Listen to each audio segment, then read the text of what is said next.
Hello दोस्तों, कैसे हैं आप लोग। उम्मीद करता हूं आप सभी लोग अच्छे हैं और अपनी पढ़ाई अच्छे से कंटिन्यू कर रहे हैं। सुबह के बज चुके हैं 9 और अभी मौका है, अभी वक्त है हमारी सुबह की क्लास का, जिसमें हम अभी कौन सा टॉपिक पढ़ रहे हैं जल्दी बताइए जल्दी। हम अभी पढ़ रहे हैं प्रॉफिट एंड लॉस। तो उसी प्रॉफिट एंड लॉस को आगे कंटिन्यू करने का हमारा टाइम है। यहाँ पर अभी हम प्रॉफिट एंड लॉस से जुड़े हुए सवाल देखेंगे, उनका बेस्ट मेथड यहाँ डिस्कस करेंगे। तो आइए शुरू करते हैं आज की क्लास बिल्कुल शानदार नए उत्साह नई उमंग के साथ। और आप सभी लोगों का बहुत बहुत स्वागत है आपके अपने YouTube channel easy maths with नेरा सर में। और मैं हूं आपका होस्ट और आपका दोस्त अभिषेक वर्मा। तो आइए आज की क्लास शुरू करें। तो यहाँ पर इस क्लास में हम प्रॉफिट एंड लॉस का पहले भी हमने क्लास ली और उसके आगे कंटिन्यू करने वाले हैं। तो आज की क्लास का पहला क्वेश्चन ये रहा आपकी कंप्यूटर स्क्रीन पे। ए 750 रुपीज टिन ऑफ चीज इज ऑफर्ड एट 8% डिस्काउंट। की एक 750 रुपए का चीज का टिन है। चीज का टिन, टिन मतलब वो एक एक बॉक्स आता है एक ऐसे, तो कुछ क्वांटिटी का बॉक्स है। तो आप चाहे टिन समझ में नहीं आ रहा तो मान लीजिए बॉक्स है। And 1250 tin of butter at 20% discount. की 720 रुपए जिस चीज के टिन की कीमत है उस पर तो 8% डिस्काउंट दिया जाता है और 1250 के टिन बटर के टिन पर 20% का डिस्काउंट दिया जाता है। If you buy 5 tins of cheese and 3 tins of butter, की अगर हम 5 टिन तो खरीदे चीज और 3 टिन खरीदे butter, what is the effective discount we get. तो हम कौन सा डिस्काउंट, हमें फाइनली क्या डिस्काउंट प्राप्त होगा। हिंदी में देखें, 750 रुपए के चीज के टिन पर 8% और 1250 रुपए के बटर के टिन पर 20% की छूट दी जाती है। यदि हम चीज के 5 टिन और बटर के 8 टिन खरीदें तो हमें प्रभावी छूट क्या मिलेगी। तो मतलब मैंने आपको देखो, जब हमने एलिगेशन पढ़ा था तो ये चीज डिस्कस की थी कि अगर आपको दो इंडिविजुअल दिए हुए हों, दो इंडिविजुअल दिए हुए हो, दो के डिस्काउंट इंडिविजुअल दिए हुए हो और फाइनली हमसे पूछा हो या रेशो कुछ पूछा हो तो हम एलिगेशन लगाते हैं। यहां हमें चीज के टिन का अलग से डिस्काउंट दिया हुआ है और बटर के टिन का अलग से डिस्काउंट दिया हुआ है। हमें फाइनली ओवरऑल डिस्काउंट पूछ रहा है तो हम वो ओवरऑल डिस्काउंट निकाल देंगे कि 8% डिस्काउंट तो दिया जाता है बटर के टिन पे, 8% डिस्काउंट दिया जाता है बटर के टिन पे और 20% डिस्काउंट दिया जाता है चीज के टिन पे। अब आप एक चीज बताओ मुझे, डिस्काउंट या आपके जो भी छूट है वो किस चीज पर दी जाती है। हमें वो इस चीज पर नहीं दी जाती कि हम 5 वस्तुएं खरीद रहे हैं या 3 वस्तुएं। हमें 5 खरीदो या 3 खरीदो उनसे डिस्काउंट नहीं होता। डिस्काउंट होता है किससे, जो हमने प्राइस है हमारा, मतलब जो दुकानदार ने मार्क प्राइस डिसाइड किया हुआ है, उस मार्क प्राइस के हिसाब से वो हमें डिस्काउंट देता है। तो आप देख लो कि यहां पर हमें कभी भी, आप बताओ, मैंने आपको बताया था कि हम प्रॉफिट एंड लॉस जो है वो कॉस्ट प्राइस पर काउंट करते हैं। तो प्रॉफिट एंड लॉस में एलिगेशन लगाते हैं तो कॉस्ट प्राइस का रेशो आता है। वैसे ही डिस्काउंट अगर हम काउंट कर रहे हैं मार्क प्राइस पर, तो जब हम डिस्काउंट में एलिगेशन लगाएंगे तो हमारे पास रेशो किस चीज का आएगा दोस्तों, मार्क प्राइस का। तो अब आप देखो मार्क प्राइस कैसा है कि 750 रुपए के बटर के टिन है, एक टिन है 750 का और हमने कितने टिन लिए हैं, 5। तो 750 इंटू 5 रेशो 1250 रुपए का एक बटर का टिन है और हमने टिन टोटल लिए कितने हैं, 3। टोटल टिन लिए हैं 3। तो ये इनका रेशो आ गया। ये आपको इतनी सी बात समझनी होगी कि हमें डिस्काउंट जो मिल रहा है वो हमने जो प्राइस उसके लिए पे की है, प्राइस जो हमने स्पेंड की है उसके लिए उसके अनुपात में मिलेगा। तो अब आप इनको चाहो तो मैं आपको इधर करके बता देता हूं रेशो, ताकि वहां पर आपको इजी वे में समझ में आए। ये इनका रेशो है। तो आप इनकी काटा पीटी कर सकते हो चाहो तो। बिल्कुल ये 0 से 0 कट रहा है, ये 25 से कटेगा 3 बार और ये 25 से कटेगा 5 बार। 25 थी 75, 25 पंजे 125, बिल्कुल 3 से 3 काट दो, 5 से 5। मतलब ये दोनों चीजें जो है ये 1:1 के रेशो में है। या आप ऐसे कर लो, 750 इंटू 5 ये होता है 3750। रेशो 1250 इंटू 3 ये भी होता है 3750। चाहो तो ऐसे कर लो या वैसे आप कैलकुलेट कर लो, आपके आंसर वही आएगा अगर आपने सही प्रोसेस फॉलो किया है तो 7:15:5 और 12:15:3 का जो रेशो है वो है आपके सामने 1:1। तो मैं इसको यहां लिख देता हूं 7:15:3 रेशो 7:15:5 रेशो 12:15:3। मतलब इनका जो रेशो आएगा हमारे पास फाइनली वो 1:1 का आएगा। 1:1 का हमें जो मिडल आपके फाइनली डिस्काउंट निकालना है उनके लिए यहाँ एब्सोल्यूट वैल्यू चाहिए, एब्सोल्यूट वैल्यू चाहिए। रेशो चाहिए हम 3:750 रेशो 3:750 लिखें, 1:1 लिखें, 5:5 लिखें, बात एक ही है। तो हम कैसे करेंगे, मैंने आपको बताया था कि इन दोनों के बीच का डिफरेंस, इन दोनों का डिफरेंस जो होता है वो नीचे बराबर बटेगा इन एक और एक में। तो 8 और 12 का 8 और 20 का डिफरेंस है 12। 8 और 20 का डिफरेंस क्या है दोस्तों 12। इसका मतलब यहाँ इन 2 यूनिट की वैल्यू 12 होनी चाहिए। यहाँ जो रेशो में टोटल 2 यूनिट की वैल्यू 12 होनी चाहिए, यानी कि एक की वैल्यू 6।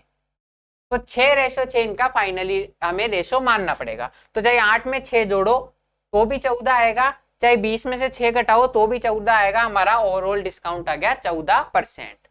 ये चीज आई है नहीं आई आपको समझ में कि 8% और 20% के रेशो को किस अनुपात में मिलाएं, तो 7:15:5 और 12:15:3 यानी 1:1 के। तो हमें फाइनल डिस्काउंट चाहिए। तो मैंने आपको बताया था रेशो से हमें मतलब नहीं है, ओरिजिनल वैल्यू जब चाहिए तो इन दोनों के बीच का डिफरेंस ये 12 एक और एक में बटेगा।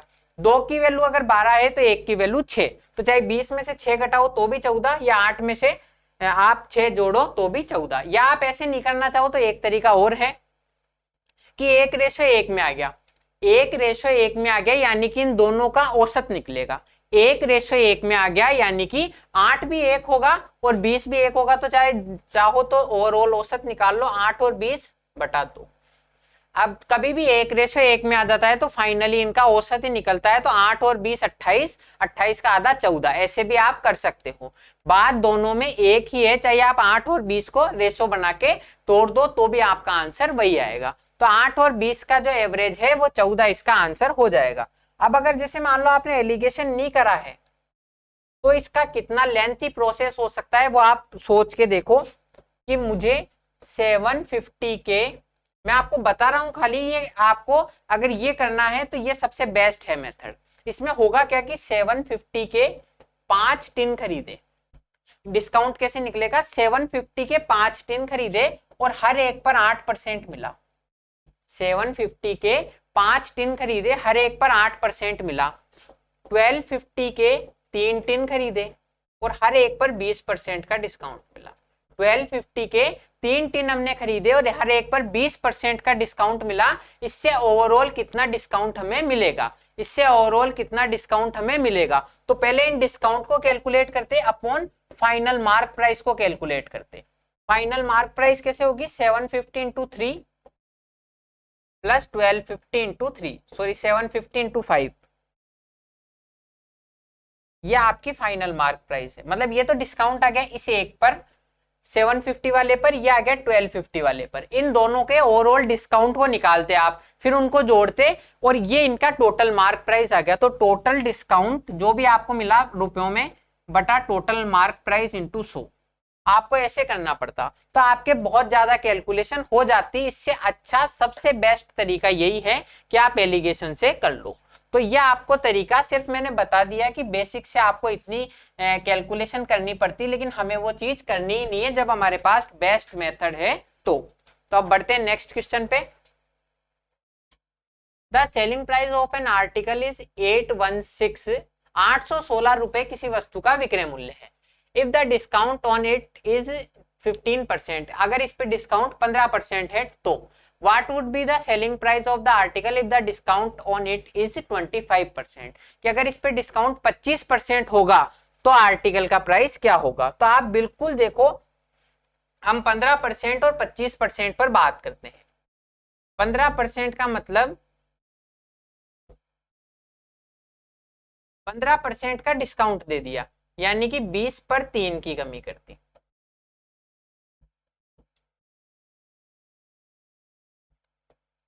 15% का डिस्काउंट दे दिया यानी कि 20 पर 3 की कमी कर दी। ये चीज आई है नहीं आई समझ में। और 25% का डिस्काउंट दे दिया, 25% का डिस्काउंट दे दिया, यानी कि 20 पर 5 की कमी। 25% का मतलब होता है हर 4 पर 1 की। तो यहाँ भी हम 20 के लिए काउंट कर रहे हैं, तो यहाँ भी 20 के लिए काउंट कर लो, ताकि आपके लिए थोड़ी सी कैलकुलेशन इजी हो जाए। तो यहाँ देखो आप 20 पर 3 की कमी कर दी, यानी कि सेलिंग प्राइस हो गया 17 यूनिट। इसका मतलब यही है कि अगर हम मार्क प्राइस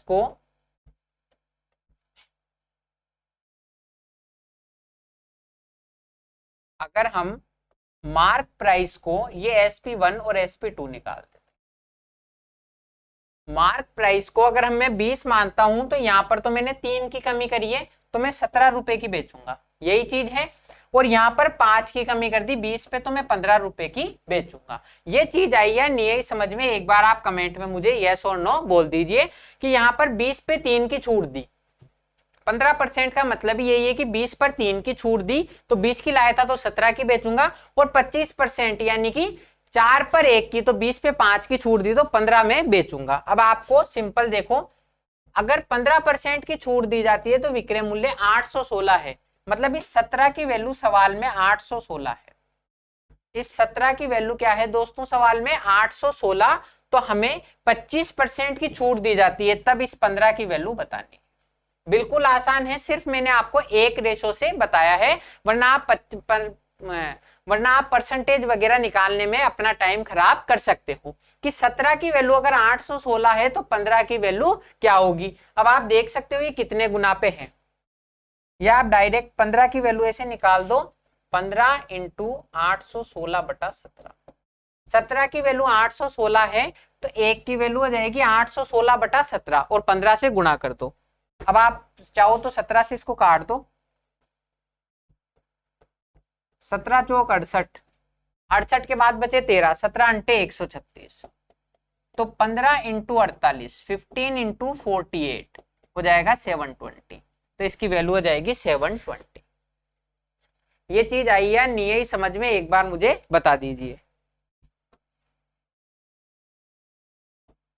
कि 15 इंटू 48 इज इक्वल्स टू है 720। 720, तो ये 720 इसका आंसर हो जाएगा। अब हम इसको दूसरे तरीके से भी डिस्कस करेंगे। पहले ये देखो कि 15% का डिस्काउंट दिया जाता है, इसका मतलब अगर वो व्यक्ति लाया है 15 की, अगर वो व्यक्ति 15% का डिस्काउंट यानी कि 3/20, 20 की लाया तो 17 में बेचेगा। 17 की वैल्यू 816 है, 25% का डिस्काउंट दिया यानी 20 की लाके 15 में बेच रहा है, तो 15 की वैल्यू निकाल देंगे। हर एक चीज 48 टाइम्स है, तो 15 को 48 से गुणा कर देंगे। या इसको एक दूसरे रेशो में भी समझ सकते हैं कि 15% का डिस्काउंट दिया है। दोनों चीजें एक ही है, मैं आपको साइमल्टेनियसली कनेक्ट करते हुए लेकर चलूंगा। 15% का डिस्काउंट दिया है, यानी कि जो एसपी होगा, एसपी जो होगा वो 85% होगा। डिस्काउंट अगर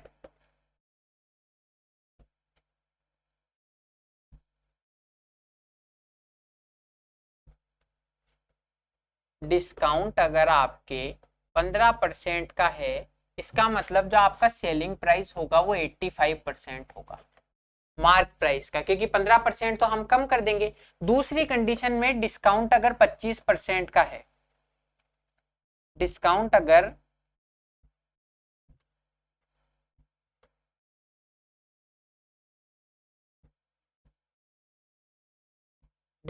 अगर 25% का है, यानी सेलिंग प्राइस हमारा होगा 75%। सेलिंग प्राइस क्या होगा दोस्तों? 75%। अब आप देख लो कि 85% जब सेलिंग प्राइस है तो उसकी वैल्यू 816 है।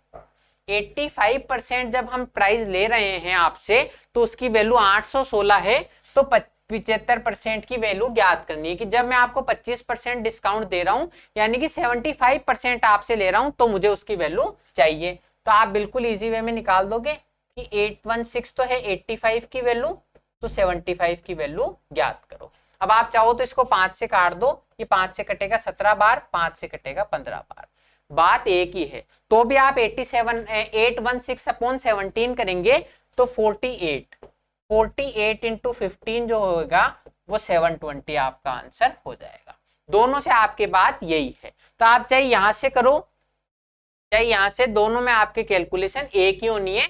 मैंने उसको पहले 5 से काट दिया और अब इसको लास्ट में काट रहा हूं। तो आप इसको ऐसे ही कर सकते हो, आपको टोटल इस 20 की लिखने की जरूरत ही नहीं है। आप एग्जाम में, आपके लिए एग्जाम सेंट्रिक अप्रोच सबसे बेस्ट क्या होनी चाहिए कि मैं 15% का डिस्काउंट दे रहा हूं, इसका मतलब 20 की जगह में 17 ही लूंगा, 20 की जगह में 17 ही लूंगा। और अगर 25% का डिस्काउंट दे रहा हूं तो अगर 20 मेरा मार्क प्राइस है तो मैं 15 ही लूंगा। 17 की वैल्यू 816 है, 48 गुना, तो 15 की वैल्यू में 48 गुना कर दूंगा, 720 मेरा आंसर। सिर्फ आपके एक केवल गुणा भाग में आंसर हो रहा है। इतनी कम कैलकुलेशन में आपका क्वेश्चन हो सकता है। Next question, a customer saves 320 at the rebate of 20% on mark price, कि अगर 20% की डिस्काउंट दी जाती है तो 320 रुपए की बचत होती है। If the cost price of the article for shopkeeper is 1000 rupees, की अगर दुकानदार के लिए लागत मूल्य कॉस्ट प्राइस 1000 रुपए है, then the profit percentage of the shopkeeper is, तो दुकानदार का लाभ परसेंट कितना है, दुकानदार का लाभ परसेंट कितना है यह हमें बताना है। बिल्कुल आसान है। अभी देखते हैं हम इस क्वेश्चन को। ये यूं कह रहा है कि आपको जब डिस्काउंट दिया जाता है 20%, वो डिस्काउंट इक्वल है 320 रुपए के। 20% डिस्काउंट इक्वल है 320 रुपए के। अच्छा ये बताओ, डिस्काउंट जो 20% है तो 20% किसका है? 20% क्या कॉस्ट प्राइस का है डिस्काउंट, 20% सेलिंग प्राइस का है, या 20% मार्क प्राइस का है? यहाँ हमने तीन ही मुख्य टर्म सीखी थी कि 20% किस चीज का है। तो मैंने आपको बताया था डिस्काउंट जो भी दिया जाता है वो मार्क प्राइस पर दिया जाता है।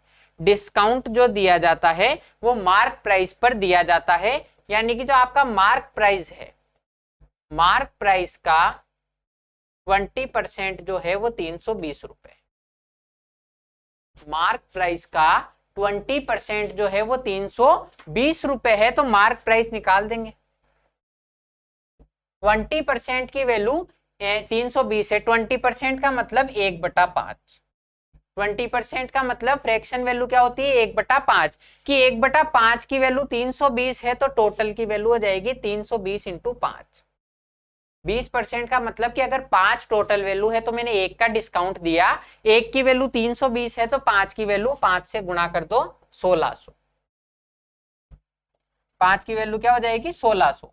अब ये 1600 कैसे आया कि आप डायरेक्ट या तो 5 से गुणा कर दो, और अगर आपको डायरेक्ट 5 से गुणा करने में शर्म आ रही है, कोई दिक्कत हो रही है, तो आप इसको 10 से गुणा कर दो 3200 और आधा कर दो, उसका 2 का भाग लगा तो मार्क प्राइस आ गया ये। हमें लागत, हमें कॉस्ट प्राइस भी दिया हुआ है, कॉस्ट प्राइस है 1000। तो अब हम प्रॉफिट और लॉस कब काउंट करेंगे? जब हमें सेलिंग प्राइस दिया हुआ हो। कॉस्ट प्राइस दिया है कि जितने की हमारे लागत मूल्य था, और अगर हम उसमें से सेलिंग प्राइस भी हमें दिया हुआ हो तो उन दोनों को कंसीडर करके हम फाइनली प्रॉफिट या लॉस काउंट कर सकते हैं। तो देखो सेलिंग प्राइस क्या होगा। अब आप बोलोगे सेलिंग प्राइस तो दिया ही नहीं, बिल्कुल दिया है कि 1600 रुपए तो मार्क प्राइस था और 320 रुपए की छूट दे दी। 1600 रुपए मार्क प्राइस था और अगर उसमें से मैंने 320 रुपए की छूट दे दी तो मेरा सेलिंग प्राइस कितना हो गया 1280। सेलिंग प्राइस कितना हो गया दोस्तों 1280। बिल्कुल आसानी से आपको पता पड़ जाएगा। 300 अगर मैं घटाता केवल तो 1300 आता, 20 और घटा दो 1280। अब 1000 रुपए की लाया था और 1280 की बेचा, 1000 रुपए की लाया था और 1280 की बेचा, तो प्रॉफिट परसेंटेज निकाल देंगे। 280 रुपए का प्रॉफिट हुआ है 1000 पे, 280 का प्रॉफिट हुआ है 1000 पे, तो 100 पर कितना होगा 28%, 28% इसका आंसर हो जाएगा। आपको ये स्टेप करने की जरूरत ही नहीं है, अगर आप समझते हो तो। आपके देखो ये कैसे होगा कि 280 रुपए का हुआ 1000 रुपए पर, परसेंटेज का मतलब 100 पर कितना होगा, 0 से 0 काट दो 28%। बिल्कुल आसानी से करना है कि 100 का 10 गुना है, तो जब 100 पे काउंट करूंगा तो मैं इसका आपके 10 से 10 काट दूंगा, तो 28% आंसर आ जाएगा। तो इसकी ओवरऑल अप्रोच क्या होनी चाहिए कि मार्क प्राइस का 1/5 जो है 320 रुपए है, तो मार्क प्राइस हो गया 1680 रुपए, सॉरी 1600 रुपए। तो सेलिंग प्राइस हो गया 1280।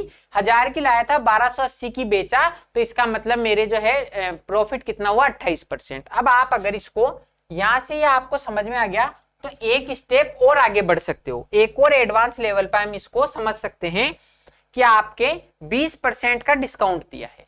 20% का डिस्काउंट दिया है मतलब मार्क प्राइस अगर 5 रुपए है तो डिस्काउंट हो गया मेरे 1 रुपए का और सेलिंग प्राइस होगी 4। कि अगर मेरे मार्क प्राइस 5 रुपए का है इस वस्तु के लिए तो मैंने 1 का उस पर डिस्काउंट दे दिया और 4 रुपए की अब मैं बेचूंगा। इस 1 की वैल्यू 320 है, 1 की वैल्यू 320 है तो डायरेक्ट सेलिंग प्राइस निकाल लो 320 इंटू 4। 1 की वैल्यू जब 320 है तो सेलिंग प्राइस कितना हो गया, 4 से गुणा कर दो 1280। 1000 रुपए की लाया था, 1280 में बेचा तो 28% का प्रॉफिट। तो आप देखो जो यहां पर हमें पहले हमने मार्क प्राइस निकाला, फिर सेलिंग प्राइस माइनस करा और प्रॉफिट निकाला, वो वहां कितने छोटे से आपके कैलकुलेशन में हो गया क्या कि 20% का मतलब 1 की छूट दे रहा है। 1 की वैल्यू 320 है तो 5 पे अगर 1 की छूट दे दी तो 4 में बेचेगा, 4 से गुणा कर दो 1280। 1000 रुपए की लाया था, 1280 में बेचा तो 280 का प्रॉफिट हुआ जो इक्वल है 28% के। तो आंसर हो गया 28%। Next question. ये देखो क्वेश्चन थोड़ा बड़ा लग रहा है लेकिन उतना बड़ा इसमें आंसर होगा नहीं।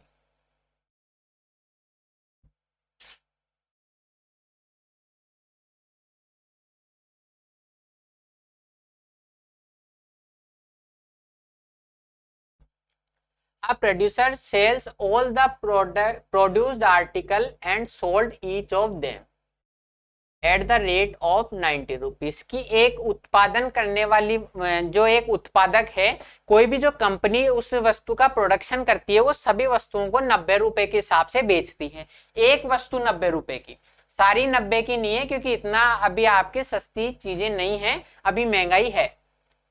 In the production of each article, he expenses 60 rupees in raw material and in wages of labor। कि 60 रुपए जब वो एक वस्तु प्रोड्यूस करता है तो उसके कच्चे माल और जो भी मजदूरी है उसमें 60 रुपए तो लग जाते हैं। The factory in which the article is produced has an expense of 6000 per week। कि 6000 रुपए हर वीक का किराया उस फैक्ट्री का लगता है जहां पर ये वस्तुएं प्रोड्यूस होती है। If producer wants to earn profit of 3000 per week, then what is the number of article to be produced per week? कि अगर वो 3000 रुपए का लाभ कमाना चाहता है एक हफ्ते में तो उसे कितनी वस्तुएं बनानी पड़ेगी। एक उत्पादन करने वाली कंपनी सभी वस्तुओं को 90 के हिसाब से बेचती है, 60 रुपए उनके लागत पड़ जाती है। 6000 रुपए फैक्ट्री का किराया है और उसे 3000 रुपए का लाभ कमाना है एक हफ्ते में, तो कितनी वस्तुएं प्रति सप्ताह बनानी पड़ेगी।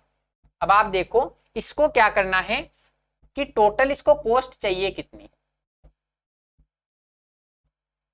टोटल इसको प्रॉफिट चाहिए कितना।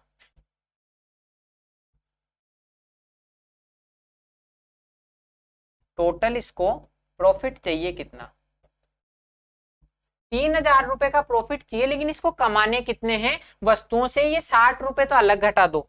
या फिर आप पहले यूं समझो कि 90 रुपए ये एक वस्तु के बेच रहा है, 90 रुपए के हिसाब से ये वस्तु बेच रहा है और 60 रुपए तो इसके बनाने में ही लग गए, तो इसका प्रॉफिट कितना हो गया, प्रॉफिट पर आर्टिकल। कि एक वस्तु का प्रॉफिट कितना हो गया कि 60 रुपए तो इसके कच्चे माल में लग गए और 90 रुपए की बेचा तो 30 रुपए। कि 60 रुपए तो इसके कच्चे माल की लागत आ गई, 90 रुपए में बेचा तो 30 रुपए का प्रॉफिट है। अब इसको टोटल 30 रुपए के हिसाब से कमाने कितने हैं कि 6000 तो फैक्ट्री का किराया आ जाए और 3000 रुपए लाभ के हो जाए। ये चीज आई है नहीं है आपके समझ में कि आपको क्या करना है, ये जो 6000 रुपए ना ये कच्चे माल की 60 रुपए वाली लागत में काउंट नहीं है। 60 रुपए तो खाली इसको जो मजदूर काम करते हैं उनकी मजदूरी देनी है और जो इसका कच्चा माल लगता है उसके, तो इसको टोटल कमाने कितने हैं, टोटल इसको अर्न कितने करने हैं कि 6000 रुपए तो फैक्ट्री का किराया दे दे हर हफ्ते, 6000 रुपए तो किराया दे दे और 3000 रुपए का लाभ कमा ले। 6000 का तो किराया दे दे और 3000 का लाभ कमा ले तो टोटल 9000 रुपए कमा ले। टोटल कितने कमाने हैं दोस्तों? 9,000 रुपए। एक वस्तु पे 30 रुपए बच रहे हैं इसके, एक वस्तु पे 30 रुपए बच रहे हैं और 9,000 रुपए बनाने हैं। तो आर्टिकल कितने बनाने पड़ेंगे एक बार में? एक हफ्ते में 9,000 रुपए हमें टोटल कमाने हैं, एक से 30 रुपए कमाने हैं, तो 300 रुपए। जितना ये कैलकुलेट आपको लैंग्वेज पढ़ के लग रहा था क्वेश्चन, उतना इसमें कुछ भी नहीं है, सिर्फ आपको समझने की बात है। तो क्या हमें इसमें समझना है वो देखो कि 60 रुपए तो इसके खर्चा आ जाता है, 90 रुपए की बेचता है, तो 30 रुपए बचते हैं हर वस्तु में। इसको हर वस्तु के 30 रुपए के हिसाब से कितने रुपए बचाने हैं कि 6,000 तो फैक्ट्री का किराया निकल जाए और 3,000 रुपए का लाभ हो जाए, 3,000 रुपए का इसको लाभ हो जाए। तो 6 और 3 9,000 रुपए इसको कमाने हैं। एक वस्तु पर 30 रुपए कमा रहा है, तो 300 वस्तुएं इसको प्रोड्यूस करनी पड़ेगी। Next question.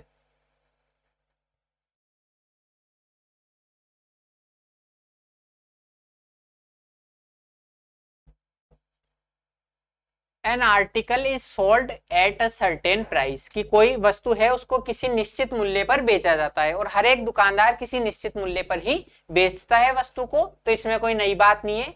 If it is sold at 33 and 1/3% of its price, कि अगर इसको जितने की ओरिजिनली बेच रहा है उसके 1/3 पर बेचे, 33 and 1/3% यानी 1/3 की 3 रुपए की अगर पहले इसने डिसाइड कर रखा था तो 1 की बेचे, there is a loss of 33 and 1/3%। तो फिर इसके 33 सही 1/3% का लॉस होता है। What is the percentage profit when it is sold at 60% of the original selling price, कि अगर इसको 60% पर बेचा जाए तो इसका आपके क्या लाभ होगा? आप देखो ओरिजिनल सेलिंग प्राइस। अब आप इसमें ओरिजिनल सेलिंग प्राइस 1 भी मान सकते हो, 100 भी मान सकते हो और x भी मान सकते हो, लेकिन हमें ऐसी वस्तु माननी है जिससे हमारी कैलकुलेशन इजी हो।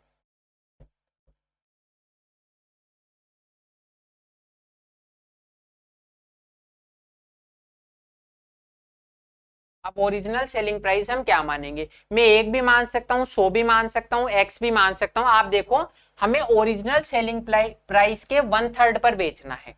ओरिजिनल सेलिंग प्राइस के 33 and 1/3% पर बेचना है, यानी 1/3 पे। मतलब जो ओरिजिनल सेलिंग प्राइस हमें ऐसा मानना पड़ेगा जिसका 1/3 हमें निकालने में कोई परेशानी, कोई समस्या नहीं हो। कोई परेशानी या समस्या नहीं हो तो हमें क्या चाहिए? इसका 1/3 निकालने में तो मैं इसका 3 का मल्टीपल मानूं तो अच्छा होगा, 3, 6, 9 या 12 ऐसा कुछ मानूं, ताकि उसका 1/3 निकालने में मुझे कोई समस्या नहीं हो। अब आप देखो ये तो आपको समझ में आ गया कि 3 का मल्टीपल होगा। अगर इस मूल्य पर बेचा जाता है तो 33 सही 1/3% की हानि होती है। अगर हम इसके 1/3 पर बेचे तो हमें 33 सही 1/3% की हानि होती है, यानी 1/3 कि अगर मैं 3 रुपए की लाया था तो मुझे 2 की ही मिलेगी। अब आपको आ गया या नहीं आया समझ में कि अगर मैं कॉस्ट प्राइस 3 रुपए की लाया था, कोई वस्तु 3 रुपए की लाया था तो मुझे 2 ही मिलेंगे उसके, 33 से 1/3% की हानि का मतलब ये है। तो आपका जो सेलिंग प्राइस होना चाहिए वो 2 के अनुपात में आना चाहिए।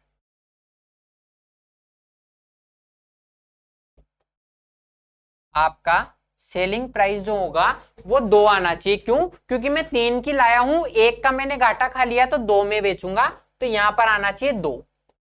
इसका 1/3 करने पर 2 आना चाहिए, तो आपका ये हो जाएगा ओरिजिनल सेलिंग प्राइस 6। तो बिल्कुल आसानी से हमने समझ लिया। मैं इसको 1 भी मान सकता हूं, 100 भी मान सकता हूं, 5 भी मान सकता हूं, लेकिन मुझे ऐसी वैल्यू माननी है जिसका 1/3 करने में कोई समस्या नहीं हो, क्योंकि सवाल मुझसे 1/3 करवाएगा। तो मैंने 3 का मल्टीपल माना। अब 3 का मल्टीपल भी क्या होगा वो देखो कि इससे इस प्राइस पर बेचने पर 33 सही 1/3% की हानि होती है, यानी 1/3 की, कि 3 की अगर लाया मैं तो 1 की हानि होकर 2 में बेचूंगा, तो ये सेलिंग प्राइस यहाँ 2 आना चाहिए। तो अगर ये 2 आएगा तो ओरिजिनल सेलिंग प्राइस हो गया मेरा 6। अब आपके सामने सवाल कुछ भी नहीं बचा। क्या कह रहा है? यदि उसको मूल बिक्री मूल्य के 60% पर बेचा जाए, अगर उसको मूल बिक्री मूल्य के 60% पर बेचा जाए तो ये इसका फाइनल सेलिंग प्राइस आ गया। फाइनल सेलिंग प्राइस की 6 का 60%, तो 6 का 60% निकालना इजी है। 3.6 कैसे आया कि 6 इंटू 60% की फ्रैक्शन वैल्यू होती है 3/5, तो या तो आप 18/5 कर लो, 3.6 आएगा। अगर उसमें कैलकुलेशन में थोड़ी दिक्कत है तो इस 3/5 को 6/10 लिख दो, 3/5 को 6/10 लिख दो, तो 6 की 36 और 10 का मतलब एक संख्या छोड़ के पॉइंट लगा दो, तो ये आपके सामने आ गया 3.6। 60% of the original SP, original SP. तो इसका मतलब भी यही है कि अगर आपने